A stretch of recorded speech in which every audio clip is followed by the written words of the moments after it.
Hey guys, Nasku here from the awesome, amazing men's tribe, our Ammo tribe at Real Life Church. Hope you guys are doing well. Today is June 6th, D-Day. What an amazing day in the history. That's a place from all other places around the world besides going to Bora Bora in Tahiti, not Bora Bora in Afghanistan. Those are different caves. I don't want to see those. One place I would love to visit is the beaches of Normandy. What an amazing history, what an amazing moment. But today is June 6th. So, kind of thinking about that and diving into chapter 3 of Wild at Heart. So, I'm going to really do my best and see how fast we can get this going and be done, because chapter 3 deals with a question that haunts every man. Here's the question. You ready? Am I really a man? Have I got what it takes when it counts? So, pretty much since the fall of man, that's a question hanging over our heads, gentlemen. And it comes with second guessing. But here's a problem. Sometimes it comes with a false bravado. What I mean, I've met plenty of guys that are really tough. They put a tough facade. They know how to do it. They've done it. They do it at work. They do it publicly.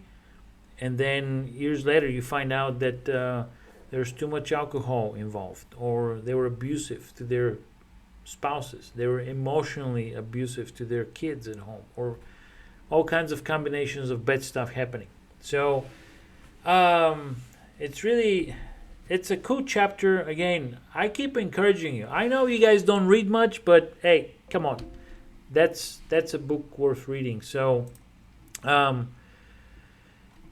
thinking for an example that John Eldredge gives with a lion in a cage, the king of the beasts, the king of the jungle. Well, not the jungle, but the savannah or whatever, that part of Africa.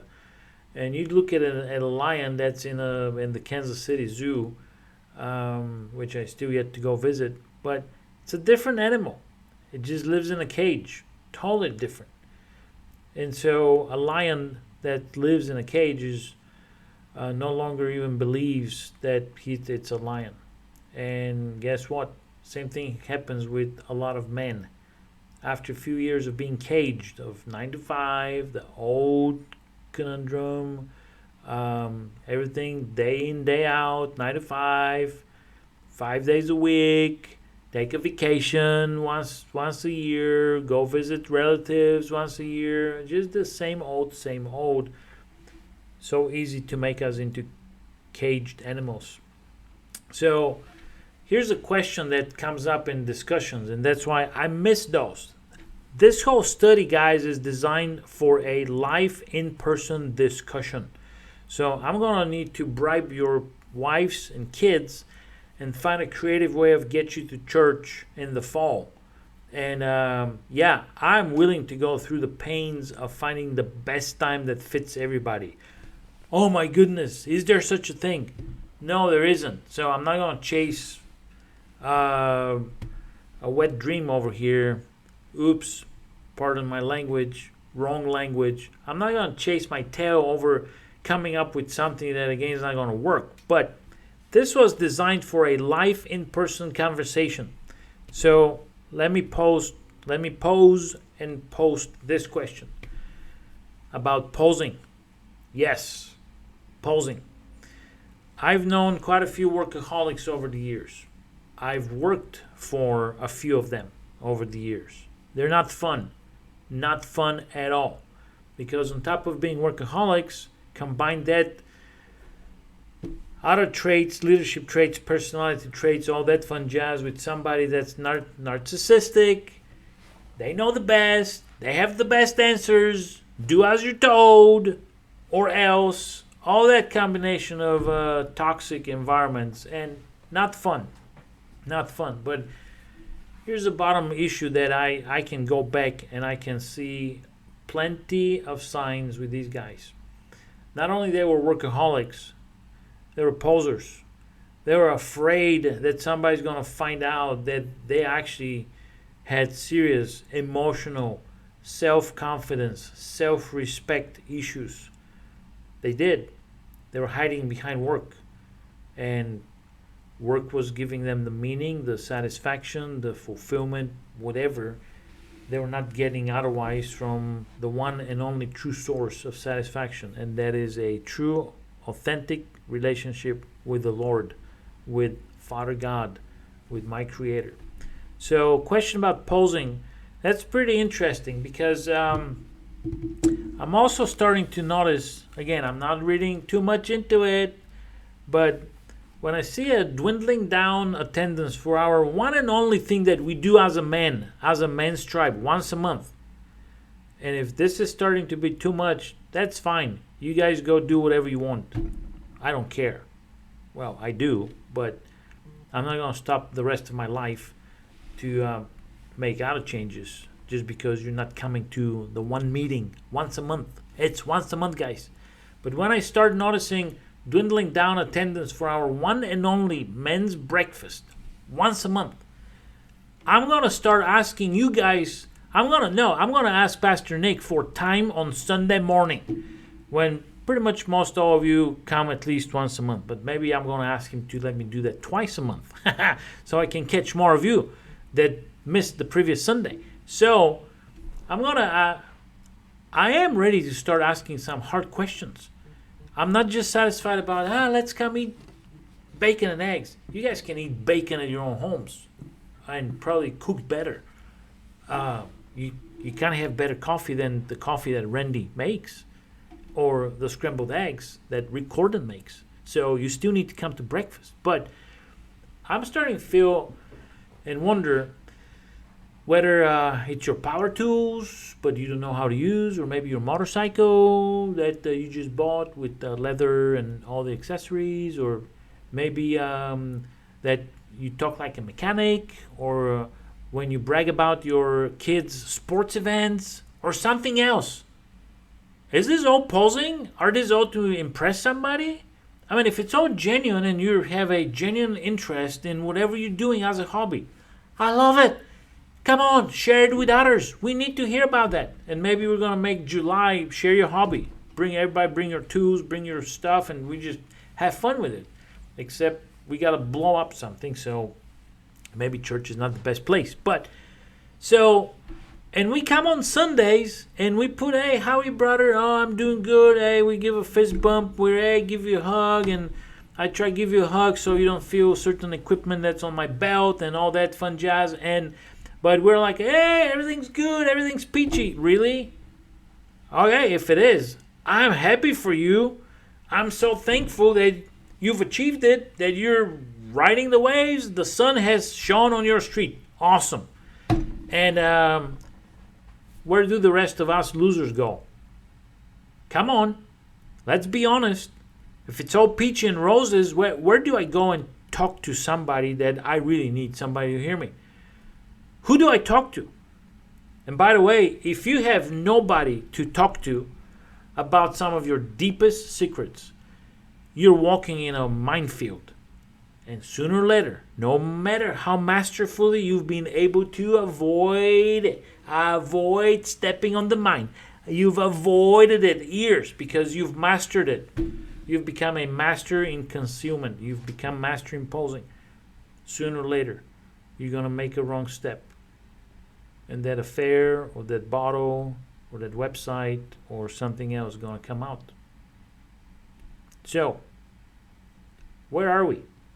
I don't know where we are.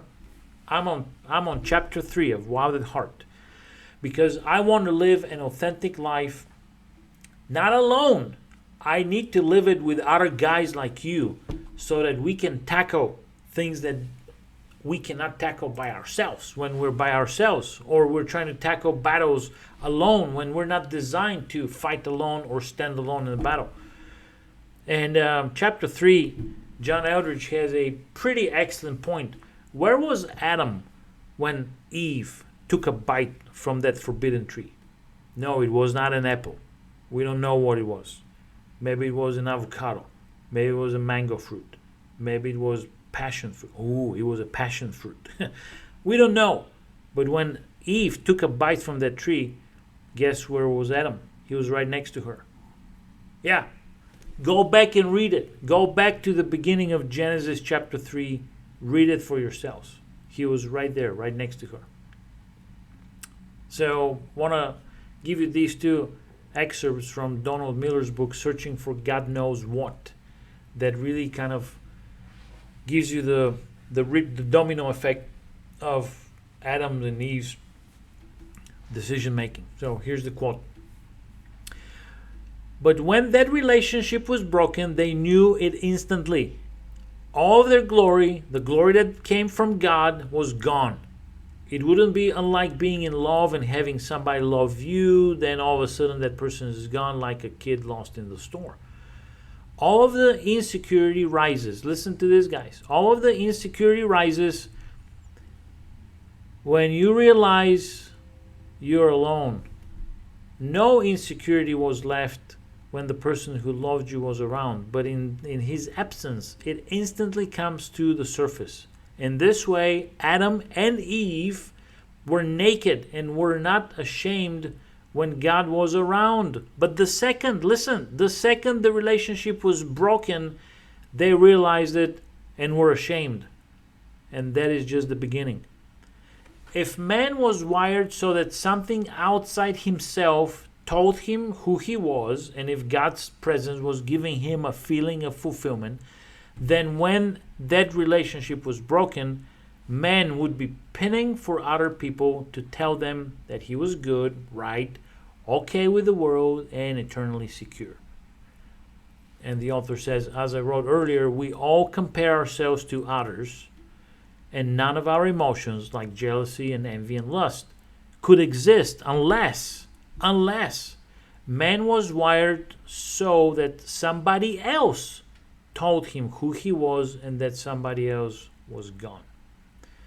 So, posing, not an easy subject, definitely not for a short video, and I'm kind of again over 10 minutes. But those are some of the thoughts from chapter 3 of Wow the Heart. So I pray, and I really pray, genuinely pray for you guys. I pray for our men's tribe. Because I think God is already working, God is already stirring up. I'm going to be calling a lot more of our own men's tribe to step out of the shadows, get into genuine, authentic relationships and friendships with other guys, for support, for accountability, for building up, for stirring up each other. Pretty interesting idea about stir up, especially when you think that a horse doesn't get moving until he gets kicked by a foot that's lodged in a stirrups. So, love you guys, bless you, call you all blessed. And look at that. It's not a video of 20 minutes anymore. I've managed to do it 15, so maybe by the time we're on the last chapter of this study, we can do it in 5 minutes and be done and go eat popcorn and sit on the back deck and enjoy the sunset here in a few minutes. So, God bless you. Thanks you for a few of you that are helping tonight with a Kids Turn at church. Thank you for all of you who have signed up for breakfast this Saturday. See you on Saturday. God bless you. I call you all blessed. And drop me a few comments. Come on, guys. Talk to me. Talk to me.